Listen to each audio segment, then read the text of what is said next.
नमस्कार। आज हम ज्योतिष शास्त्र के अंतर्गत ज्योतिष शास्त्र का परिचय, अंग क्या है उनके, जैसे पंचांग की व्याख्या, सिद्धांत, संहिता और होरा, इनके व्याख्या करेंगे। तो ज्योतिष क्या है? क्या ज्योतिष शास्त्र केवल भविष्य बताने की विद्या है, या फिर यह गणित, खगोल, धर्म और जीवन विज्ञान का गूढ़ संगम है? आज हम जानेंगे ज्योतिष क्या है, इसके प्रमुख अंग कौन कौन से हैं, सिद्धांत क्या है, संहिता क्या है, होरा क्या है और पंचांग का महत्व क्या है, और ये सब कैसे मिलकर जीवन का मार्गदर्शन करते हैं। त्रिदेव ज्योतिष अनुसंधान में ये सब कुछ बताया जाता है।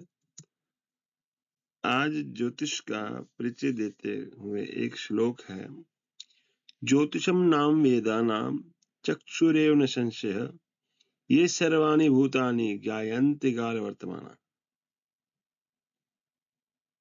कुछ हो सकता है गलती हो इसमें, क्योंकि ये टाइपिंग से हुआ है, तो उसके लिए मैं विज्ञानी और ज्ञानी जनों से पहले ही क्षमा प्रार्थी हूँ। तो इसका अर्थ ये कि ज्योतिष का शास्त्र अर्थात वह ज्ञान जो प्रकाश देता है। ये शास्त्र काल, समय, ग्रहों की गति, नक्षत्रों की स्थिति और जीवन पर उनके प्रभाव को समझाकर मनुष्य को सही दिशा दिखाता है। ज्योतिष का उद्देश्य केवल भविष्य बताना नहीं है, बल्कि ये समझाना कि समय कैसा चल रहा है, अवसर कहाँ है, संकट कहाँ है, समाधान क्या है। वैसे हमारे भारतीय जो शास्त्र हैं उसमें 4 वेद हैं, जिसमें पहला जो प्राचीन वेद है ऋग्वेद है। तो कृष्णद्वैपायन जो महर्षि थे, जिन्होंने फिर वेदों का विस्तार किया, इसलिए उनका नाम वेद व्यास पड़ा। तो इसके वेदों के फिर वेदांग हुए, वो 6 हुए: शिक्षा, कल्प, व्याकरण, निरुक्त और छंद और ज्योतिष। ज्योतिष को वेद का नेत्र कहा गया है। वेदांगों के मस्तक पर ज्योतिष शास्त्र जो विराजमान है। सिद्धांत शिरोमणि में ये कहा गया है, वेद के प्रतिपाद्य विषय जैसे स्रोत, स्मार्थ, जगादि क्रिया की सिद्धि बिना ज्योतिष शास्त्र के ज्ञान की सिद्धि नहीं होती।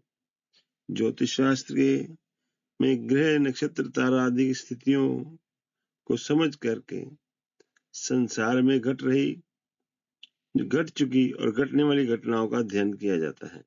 ज्योतिष शास्त्र का ज्ञान मानव जीवन में घटित होने वाले शुभाशुभ घटनाओं को जानने के लिए अधिक ही महत्वपूर्ण है।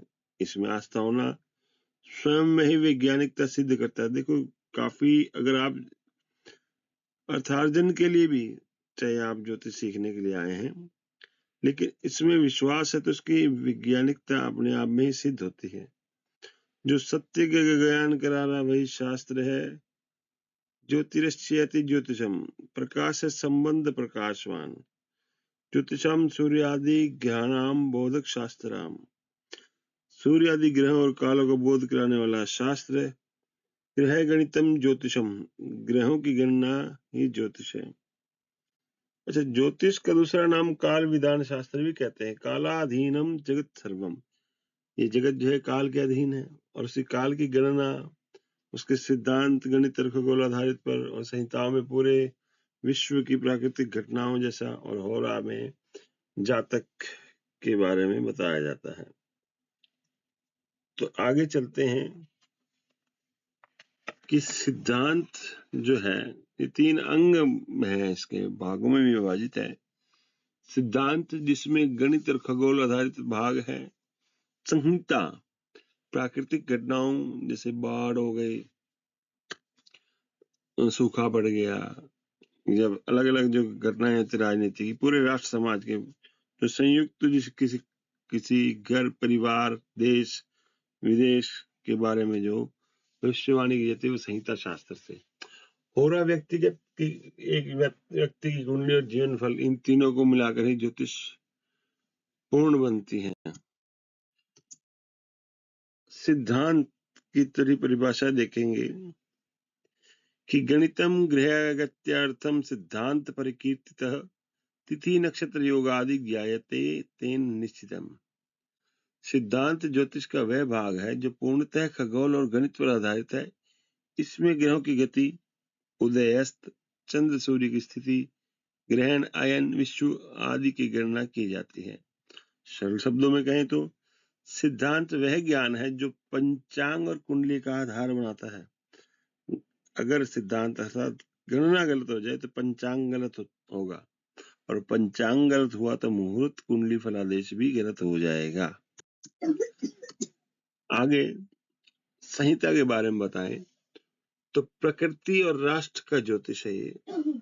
कोई पूछे ना कि क्या रहेगा, बाढ़ आएगी, बारिश आएगी, किस संवत में क्या फल है, तो उसके लिए संहिता शास्त्र है।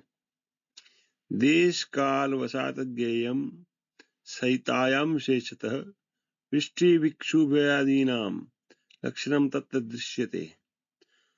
संहिता ज्योतिष वह शाखा है जिसमें व्यक्ति नहीं बल्कि समाज, राष्ट्र और प्रकृति के संकेत पढ़े जाते हैं। संहिता में विषय आता है वर्षा, मौसम का अनुमान, तूफान, भूकंप, प्रकृति आपदा, राज्य राजा सरकार के अभाग्य, सत्ता परिवर्तन, कृषि, फसल, अन्न संकट, महामारी, रोगों का प्रभाव। आप गौर करें, ये सभी संयुक्त किसी राष्ट्र के बारे में या किसी देश या समाज के बारे में बताया। युद्ध और राष्ट्रों का संघर्ष। संहिता को अपने आप में नेशनल या वर्ल्ड एस्ट्रोलॉजी भी कह सकते हैं। ये शाखा बताती है कि ग्रह केवल व्यक्ति को नहीं, आप गौर करिएगा कि जो 9 ग्रह जो है ये केवल व्यक्ति नहीं पूरी पृथ्वी को प्रभावित करते हैं। ये संहिता शास्त्र बताता है। उसके बाद होरा पे आते हैं तो व्यक्ति की कुंडली यानी जातक के बारे में, जीवन का फल। तो श्लोक क्या है कि होरा नाम फल ज्ञानम जातकस्य विशेषतः ग्रह योग दशा भुक्त्या जीवितम तत्र निर्णयेत। होरा वह भाग है जिससे लोग आमतौर पर कुंडली देखना कहते हैं, और व्यक्तिगत हम जब भी ये चीजें देखते तो होरा, वो कुंडली जो हम देख रहे हैं लगन वगैरह या नमाज, ये होरा शास्त्र का काम। व्यक्ति जब पैदा होता है और उसकी मृत्यु होती है तो उसके इन बीच की जब की गणना है, जन्म से और भाग्य तक की गणना, विवाह, दाम्पत्य, नौकरी, व्यवसाय, धन लाभ और हानि, घर, वाहन, संपत्ति, रोग और स्वास्थ्य, संतान, आध्यात्मिक उन्नति, कोर्ट के शत्रु और बाधा, ये सभी जीवन के एक भाग ही है। तो जीवन से मृत्यु पर्यंत जो भी जीवन के बारे में बताता है वो होरा शास्त्र से हम देखते हैं। एक छोटा सा आपको परिचय दिया जा रहा है। होरा में मुख्य आधार क्या है?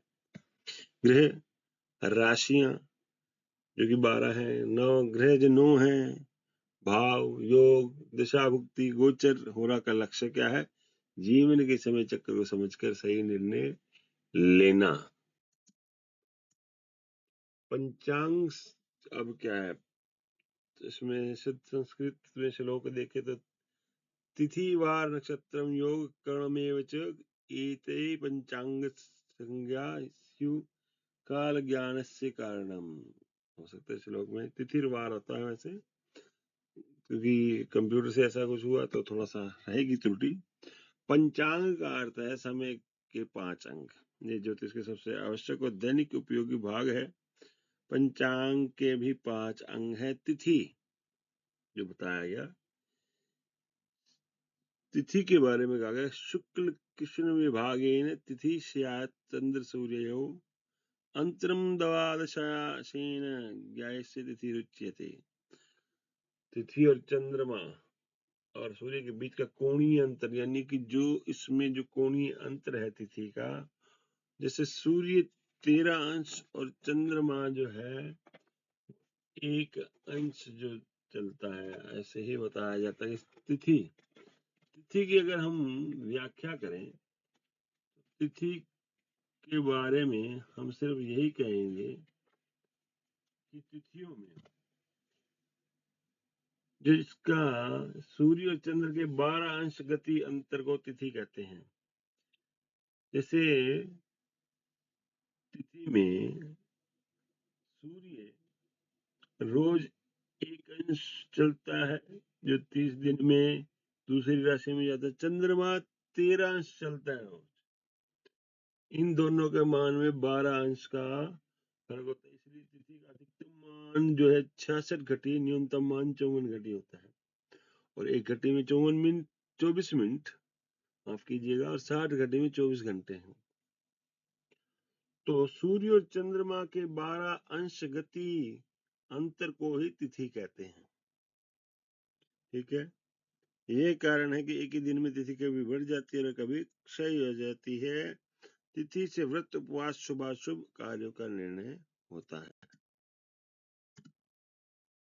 वार सूर्यादि क्रमाद्वारा सप्तज्ञा प्रकीर्तिता तेषां प्रभावतो लोके कर्म सिद्धिर् निर्णय।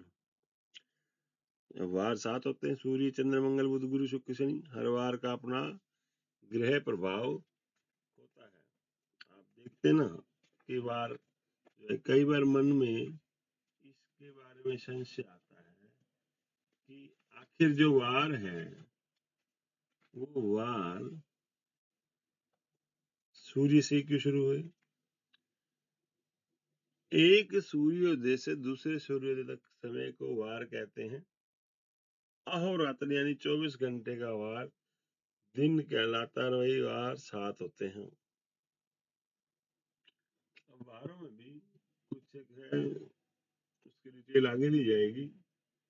तो होरा शास्त्र के अनुसार जो दिन का स्वामी, प्रथम जो स्वामी है, उस जो होरा का होगा वही होरा उस दिन का वार निश्चित करता है।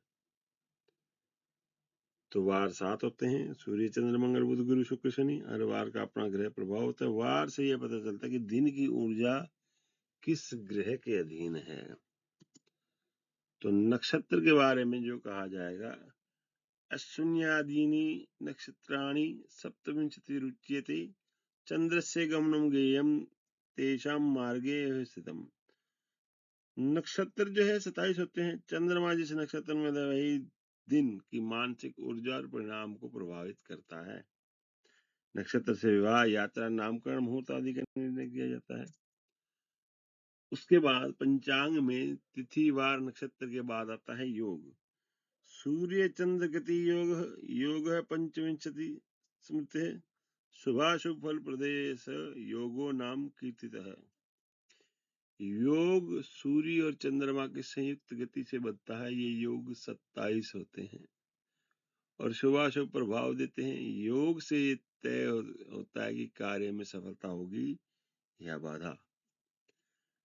इसी प्रकार कर्ण, तिथिर अर्धभाग कर्णम गेयम कार्य विनिश्चय चर स्थिर विभेदेन कर्णानाम प्रकीर्तनम हो सकता है श्लोक में कुछ लिखने में कोई हो उच्चारण में, तो मैं क्षमा प्रार्थी हूँ। तिथ्यार्ध भाग, तिथि का आधा भाग कर्ण कहलाता है। और कर्ण कितने माने गए हैं? कर्ण 11 माने गए हैं, कुछ स्थिर और कुछ चर हैं। कर्ण का प्रयोग विशेष रूप से शुभ कार्य और मुहूर्तों में किया जाता है। अच्छा, ज्योतिष के जो मूल सिद्धांत क्या हैं, जो कोर प्रिंसिपल हैं ज्योतिष के? गृह एवं निमित्तानि कर्म फलस्य देहिनां कालः प्रधानम सर्वत्र देवमित्यभिधीयते। ज्योतिष के मूल सिद्धांत ये बताते हैं कि ग्रह केवल संकेत देते हैं। कारण तो कर्म वास्तविक कारण होता है। वो संकेत दे रहे कि आज जो है मन जो है विचलित है, लेकिन इस विचलित क्रम में कोई कारण कर्म गलत हो जाए और समय वही मंच है जो कर्म फल दे देता है। तो ज्योतिष के मुख्य सिद्धांत क्या है? काल सिद्धांत। इससे पता चलता है कि समय सर्वोच्च है। और कर्म सिद्धांत, समय में जैसा कर्म वैसा फल। ग्रह सिद्धांत, ग्रह निमित्त बनते हैं, कारण बनते हैं। भाव सिद्धांत, जीवन के क्षेत्र को भावों से देखा जाता है। ये आप आगे लगन कुंडली जब बनाएंगे तब देखेंगे। दशा सिद्धांत, जीवन में घटनाएं दशा से खुलती हैं। कौन सी महादशा चल रही है, अंतरदशा प्रत्यंतर दशा चल रही है, तो वो भी गोचर में दिखाई देता है। गोचर सिद्धांत जो है वर्तमान परिस्थिति गोचर से बनती है। यही कारण है कि सही फलादेश में जन्म कुंडली प्लस दशा प्लस गोचर प्लस पंचांग, ये चारों का समन्वय जरूरी होता है। ज्योतिष शास्त्र की संहिता और ग्रंथ परंपरा। बृहत् पाराशरम शास्त्रम फलितार्थ महर्षिणां बृहत् पाराशरम शास्त्रम फलितार्थम महर्षिणा लोकानुग्रह हेतु ही प्रोक्तम ज्योतिषमुत्तमम्। ज्योतिष केवल लोककथा नहीं बल्कि प्राचीन ऋषियों की वैज्ञानिक परंपरा इसका मुख्य ग्रंथ है।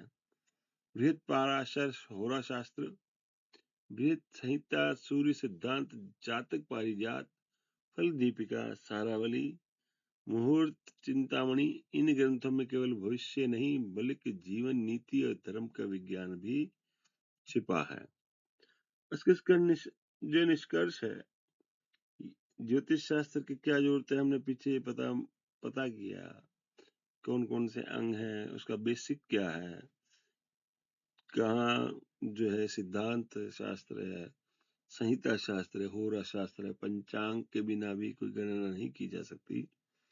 तो ज्योतिष शास्त्र का जो निष्कर्ष है वही क्या है, यथा दीप प्रकाशाय तमस नाशकारकः तथा ज्योतिष विद्या स्यात् जीवनस्य प्रकाशिका। यथा दीप प्रकाशाय, जैसे दीपक का प्रकाश तमस का नाश कर देता है, अंधकार का नाश कर देता है, उसी प्रकार से ज्योतिष विद्या मनुष्य के जीवन समय की सही पहचान और निर्णय की सही दिशा प्रदान करती है। याद रखें, ज्योतिष डराने के लिए नहीं है बल्कि समझाने और सुधारने के लिए है। इसलिए ध्यान रखें, आप ज्योतिष शास्त्र में निपुण बने, ये मेरी अभिलाषा। ये बेसिक था, स्टार्टिंग है, एक इंट्रोडक्शन सा था। आगे और भी वीडियो आएंगी। उम्मीद करता हूँ आपको मेरा छोटा सा प्रयास अच्छा लगा होगा। सभी को नमस्कार, सभी को शुभकामनाएं। आप ज्योतिष में अच्छा नाम कमाएं, नेम फेम हो और अच्छा अर्थार्जन करें। मेरा नंबर इस पे दिया हुआ है, आप चाहें तो व्हाट्सएप करके मुझसे बात कर सकते हैं। नमस्कार, राधे राधे, जय श्री कृष्णा।